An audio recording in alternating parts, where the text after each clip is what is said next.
Bismillahirrahmanirrahim. Assalamualaikum warahmatullahi wabarakatuh.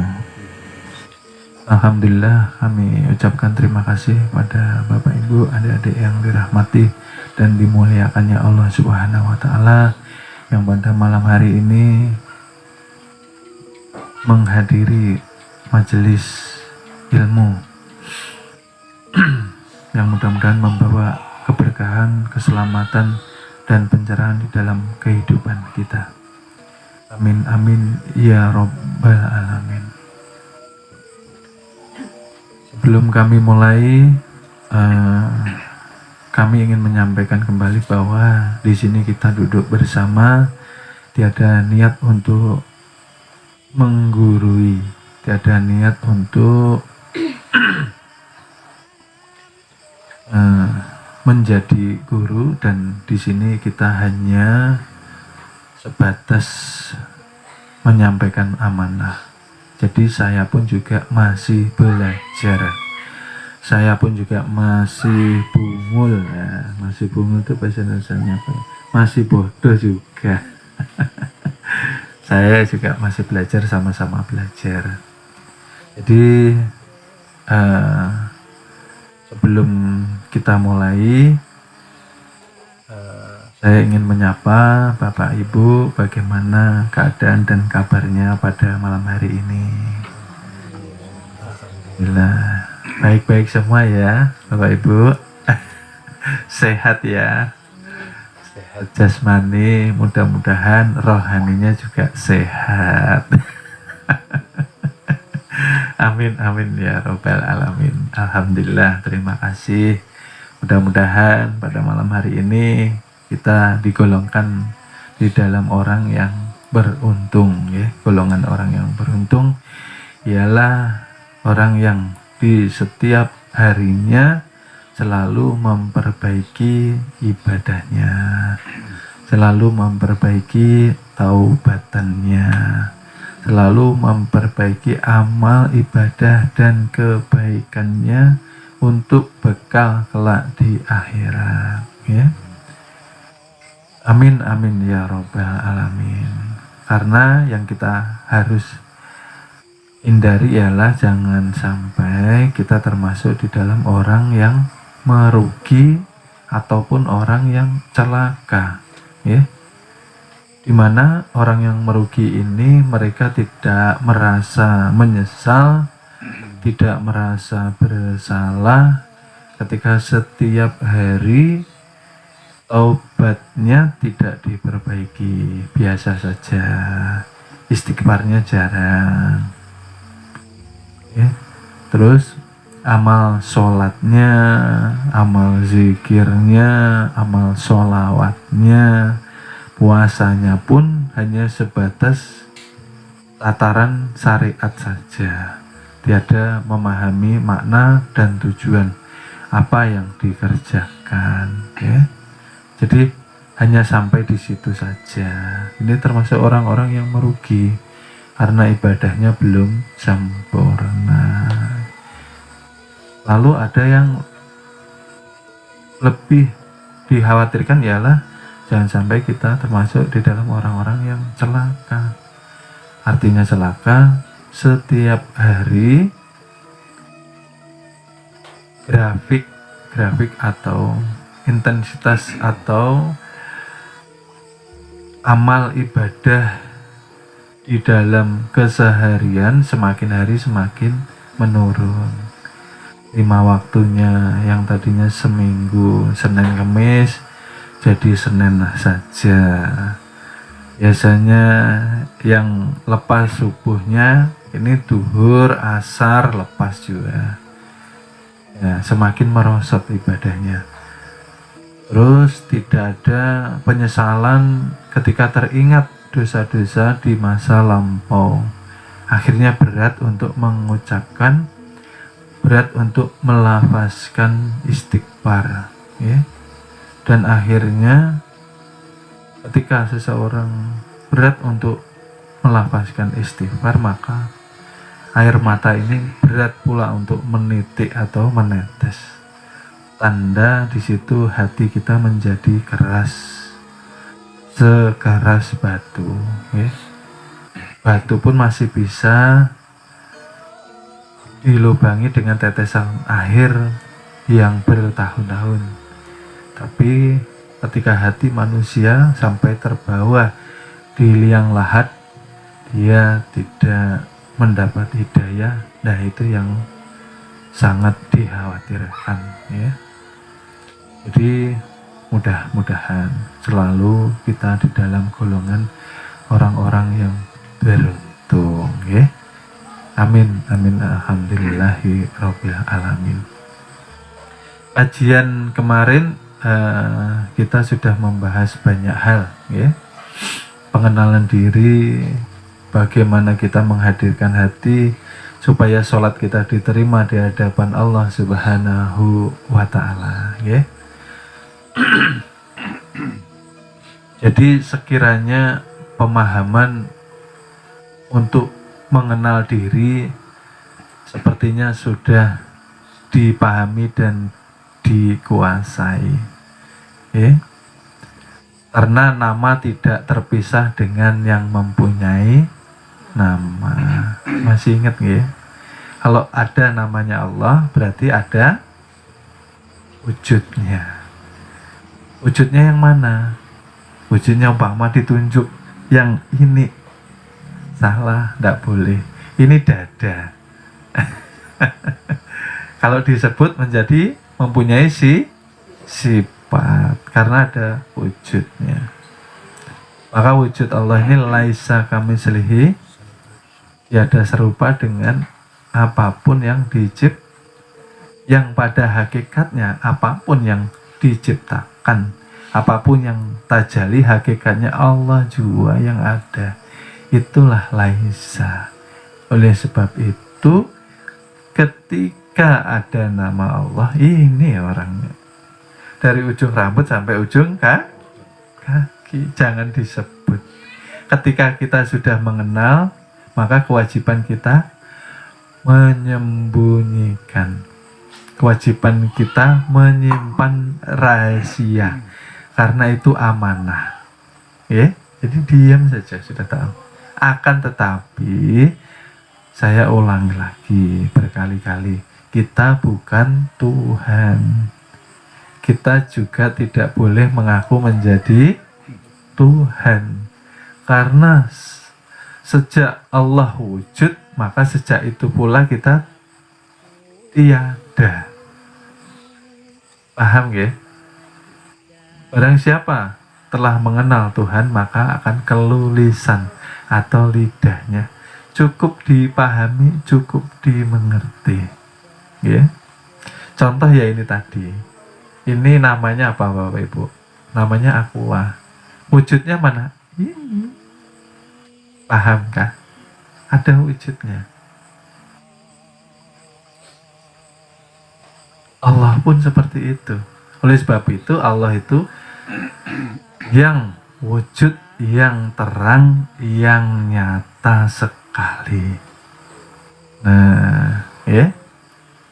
Oleh sebab itu kemarin sedikit kita flashback atau kembali kajian bahwa ketika kita sholat tidak melihat Tuhan yang kita sembah, maka hukumnya secara tauhid, secara tasawuf ialah batal, tidak diterima. Mungkin secara syariat rukunnya sudah semua kita penuhi. Mungkin sah secara syariat tapi tidak sah secara ma'rifat. Karena barang siapa menyembah, ya, Tuhannya di dalam sholatnya tetapi tidak mengenal yang disembah, nah itulah pekerjaan yang sia-sia. Artinya hanya menyembah nama tapi tidak mengerti siapa yang mempunyai nama itu sendiri. Ya, oleh sebab itu di dalam sholat itu kita walaupun sendirian di rumah, hakikatnya kita juga berjamaah. Artinya apa? Ada imam, ada makmum. Siapa imamnya? Imamnya ya rahasia Tuhan yang ada di dalam diri dialah yang dinamakan ruhani. Itu imamnya. Makmumnya siapa?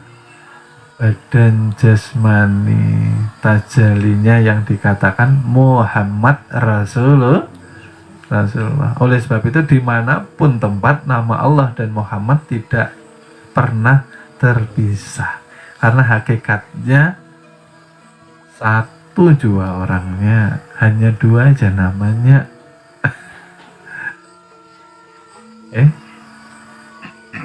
Dikatakan Allah masih berzat ketika bersifat tajali, ingin dikenal, menamakan dirinya Muhammad.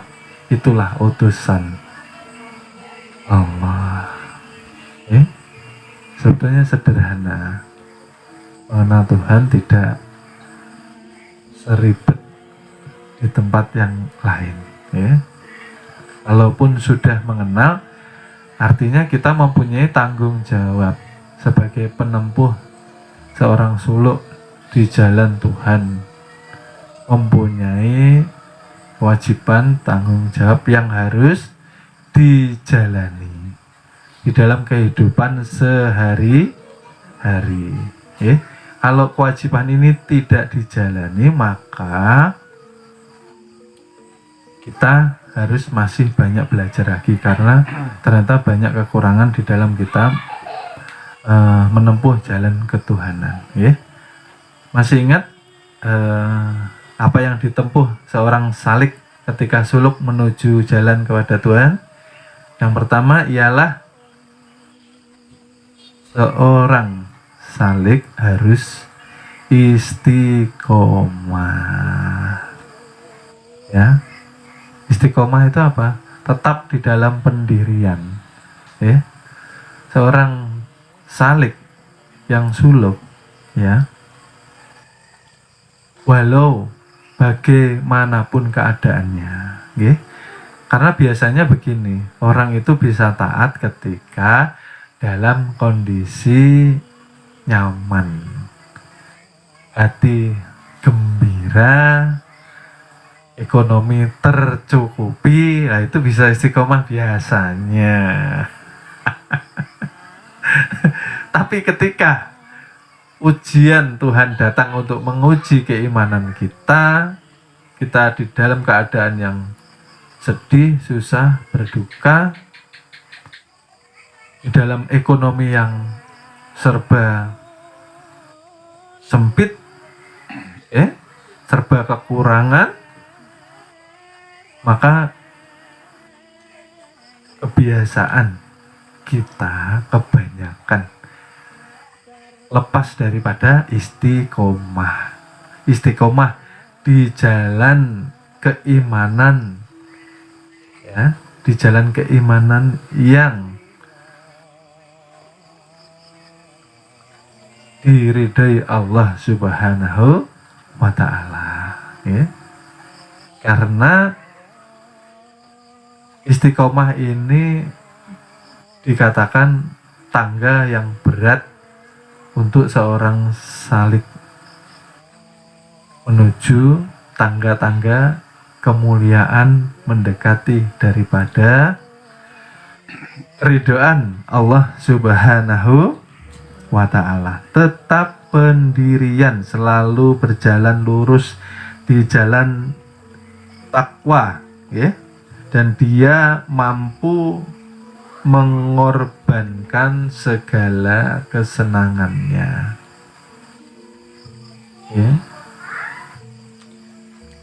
Artinya apa? Istiqomah itu kita menuruti kesenangan Tuhan, bukan kesenangan diri pribadi. Ketika sedih, ketika susah, harusnya kita marah-marah, males ibadah. Akhirnya jangankan sholat, zikir pun lepas.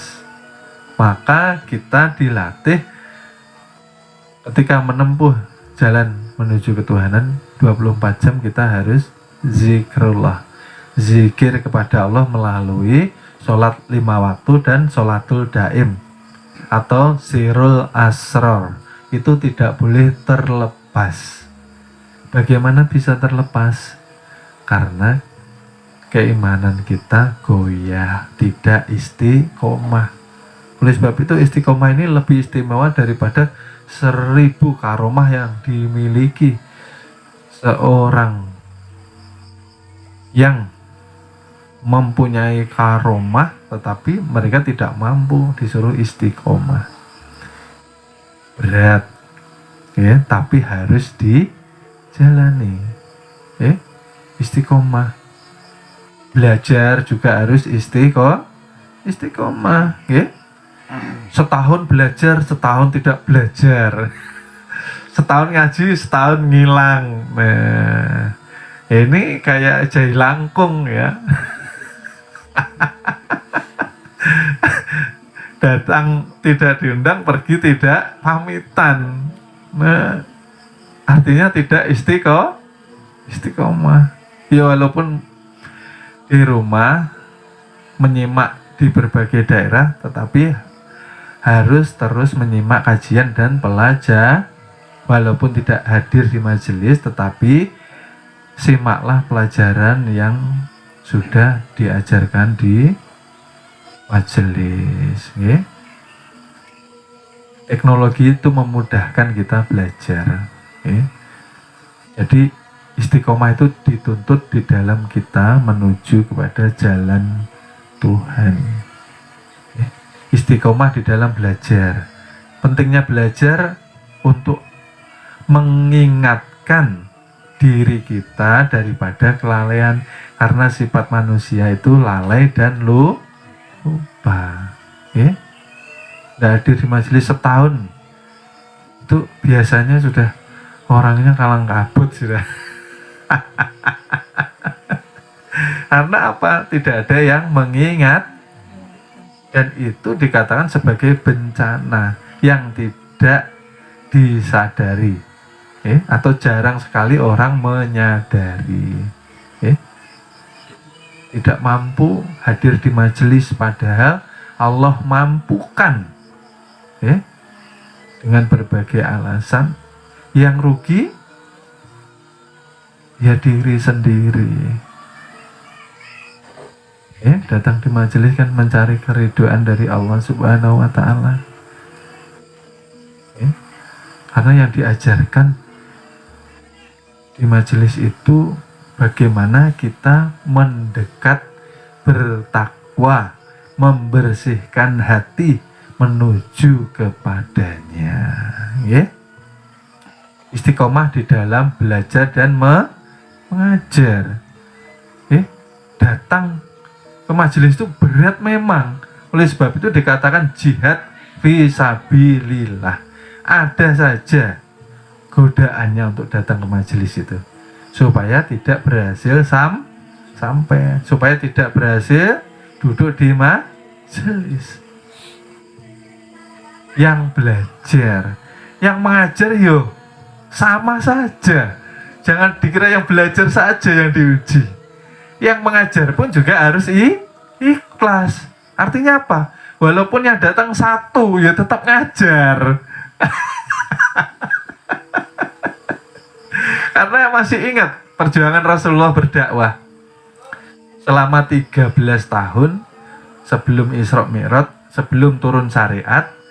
Rasulullah hanya mengajarkan tauhid atau tasawuf 13 tahun. Yang paham 13 orang saja. 13 orang saja.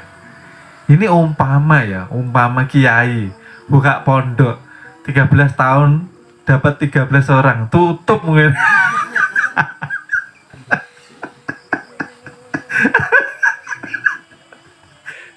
Faktor apa? Faktor karena tidak mampu istiqomah itu berat Bapak Ibu. Didasari dengan apa tadi? Didasari dengan ilmu ikhlas. Ikhlas yang seperti apa? Ikhlas karena semua milik Allah. Ikhlas kita harus menuruti kesenangan Allah, bukan kesenangan kita saja yang dituruti. Kalau menuruti kesenangan kita ya enak di rumah nonton TV. Ngapain ngabisin bensin? Ngapain capek duduk di majelis? Yang didapat apa? Kan seperti itu kalau menuruti kesenangan diri sendiri. Tapi orang yang suluk, yang belajar di jalan Allah, dia harus berpikir, apa kesenangan Allah ini ya? Kalau ada majelis, oh berarti Allah senang. Kita ini menunaikan sedekah kaki. Kaki ini kan perlu sedekah, Bapak Ibu. Sedekah kaki seperti apa? Harus dijalankan menuju majelis-majelis ilmu yang dikatakan tepi-tepinya surganya Allah Subhanahu. Tujuannya apa sih? Untuk menyelamatkan diri. Diri siapa? Diri yang Tuhan titipkan, yang Tuhan amanahkan. Bagaimana mau selamat kalau belajar tidak mampu istiqomah? Artinya ketika belajar tidak mampu istiqomah, membersihkan hati pun tidak mampu istiqomah. La ilaha illallah, la ilaha illallah. Yang ada hanya Allah, yang wujud hanya Allah, yang menggerakkan hanya Allah, yang mempunyai kodrat, irodat, ketentuan, semuanya hanya Allah. Pas zikir ingat, habis zikir lupa. Kayak apa itu bubuhannya itu nggak cocok kayaknya. Saling menyindir, saling menggibah, saling memfitnah, ya. Pas zikir ingat, habis zikir lupa. Artinya belum mampu istiqomah. Istiqomah itu penting, Bapak Ibu. Oleh sebab itu dikatakan berat. Inilah rintangan yang harus dilalui dan kewajiban yang harus diterapkan oleh seorang salik yang sedang suluk. Istiqomah di dalam belajar, istiqomah di dalam membersihkan hati. Daripada banyaknya penyakit hati. Yang paling berbahaya apa, Bapak Ibu? Penyakit hati? Sirik. Sirik yang terlihat dan yang tersembunyi atau sirik jali.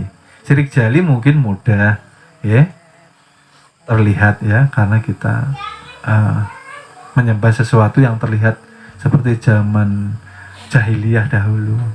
Nah, kalau kofi ini kan seperti semut hitam yang berjalan di batu hitam di dalam kegelapan malam.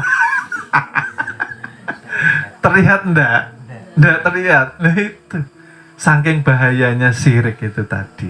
Kita harus istiqomah membersihkannya di dalam hati kita supaya tidak melanggar yang dikatakan syirik itu sendiri. Setelah hati istiqomah di dalam pembersihannya karena hadir hatinya rutin di majelis, walaupun di rumah tapi menyimak ya. Efeknya dia akan terus ingat untuk kewajiban membersihkan hati, karena hati yang kotor tidak akan mampu menuju kepada Allah Subhanahu wa Ta'ala. Hati yang kotor, hati yang penuh dengan penyakit, memandang diri, takjub, memandang diri bangga, memandang amaliyah merasa hebat, setiap hari nggak pernah ketinggalan tahajud, bangga diri. Lalu malam-malam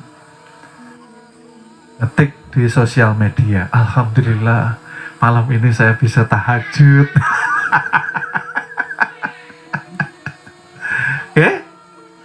akhirnya ujub, ya.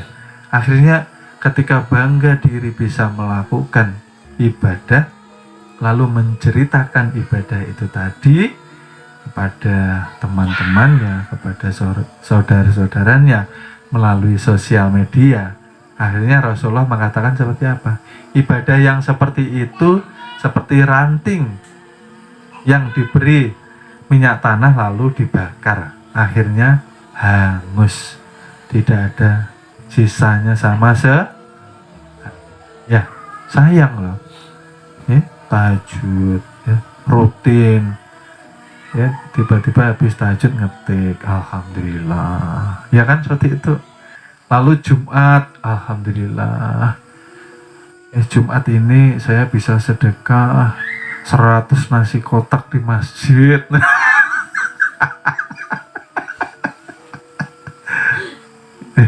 Seperti ini harus diwaspadai Bapak Ibu, karena cukup Allah yang menjadi saksi apa yang kita kerjakan sehari-hari.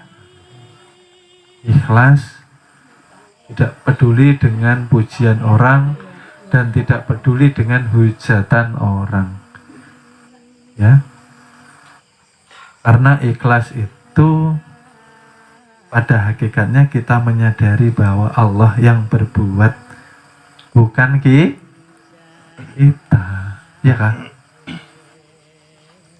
Ya, sayang Bapak Ibu. Oleh sebab itu kita harus istiqomah di dalam membersihkan hati kita. Walaupun sedikit ilmu, ya. Di sini kan sedikit ilmunya. Oh, cuma ilmu tasawuf aja. Sedikit aja. Ilmu tasawuf, ilmu mengenal diri. Tetapi kalau istiqomah itu lebih baik dari 1000 ilmu tetapi tidak mampu menjalankan dengan istiqomah, tidak menyelamatkan. Baik satu tapi menyelamatkan. Itu maksud saya di sini. Kan sudah mengenal diri. Lalu diri mau dibawa kemana supaya selamat? Dibawa menurut apa yang disenangi Tuhan. Kan seperti itu. Harus istiqomah. Contoh seandainya seperti ini. Kita kesenangannya umpama, ada yang senang main, main judi apapun itu. Kita senang, tapi kan Tuhan senang atau tidak? Tidak senang. Jadi seperti apa tindakan kita sebagai pejalan rohani yang menuju kepada Tuhan? Yang kita lakukan ialah mengalahkan kesenangan kita, karena ini bukan kesenangan Tuhan. Tuhan tidak suka orang yang berjudi. Maka kita tinggalkan walaupun kita nah, apalagi kan banyak suka minum-minuman. Saya senang minum Pak Wahono, karena kalau banyak masalah di rumah bisa hilang, umpama. Tapi kira-kira Tuhan senang atau tidak? Tidak. Lalu apa yang kita kerjakan? Harus kita tinggalkan. Apalagi contohnya? Ketika kita sendirian, ya, kita maksiat asik-asik di dalam sendirian. Tapi Tuhan melihat. Kira-kira ditinggalkan enggak? Ditinggalkan enggak? Ya enggak. Enggak ada yang lihat. Diteruskan aduh. Aduh, ya Allah, terlanjur ya. Ya, ini penting Bapak Ibu, istiqomah. Apapun yang kita kaji, walaupun sedikit asal istiqomah. Kalau tidak istiqomah tidak membuahkan hasil. Ya, sholatnya baik. Ya. Tapi akhlaknya di hadapan Allah tidak baik. Itu yang berbahaya Bapak Ibu. Artinya tidak istiqomah di dalam menempatkan diri. Bukankah kita sudah tahu kita kemanapun berada, kita ini bersama Allah. Ini pemahaman yang masih di tengah. Kalau dihabiskan, yang ada hanya masih berani kita berbuat maksiat, artinya kita belum hadir hati, belum sadar diri. Artinya kita merasa hidup, kita merasa yang punya kodrat irodat, kita mempunyai kekuatan perasaan kita yang punya. Ternyata Tuhan. Kan sering saya katakan, kalau kita merasa mampu, mempunyai kodrat dan irodat, coba nanti itu kalau Israel ke rumah, Israel ke rumah, nanti dulu Israel tahun depan aja. Nggak mampu. Mohon maaf, akan kami lanjut ke episode berikutnya. Terima kasih.